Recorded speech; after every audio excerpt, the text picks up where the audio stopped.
আপনি মৃত্যুর পর সর্বপ্রথম যেটা হারাবেন সেটা হচ্ছে আপনার নাম। সবাই বলবে লাশ কোথায়?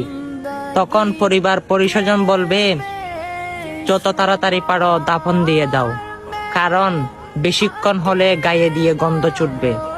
তখন এমন একটি সাদা কাফন আপনাকে জড়ানো হবে, যে কাফনের মধ্যে কোনো পকেট থাকবে না, যে কাফনের মধ্যে আপনি দুনিয়ার কিছু নিতে পারবেন না। শুধু আপনাকে বরই পাতা এবং গরম পানি দিয়ে আপনাকে গোসল করানো হবে। অবশ্যই আপনার কোটি টাকা, লক্ষ টাকা সবকিছু পড়ে রয়ে যাবে, শুধু থাকবেন আপনি একা ঘরে। 3.5 হাত মাটির ঘরে আপনাকে শুয়ে দেওয়া হবে। আর আপনি সেই শোয়ানোর ঘরকে যদি দুনিয়া থাকাকালীন উজ্জ্বল করতে পারবেন, তাহলে সে ঘর নূরে নূরতে হবে, নূরে আলোকিত হবে, নূরে নূর হয়ে যাবে। কিন্তু যদি দুনিয়া থাকাকালীন করতে না পারেন,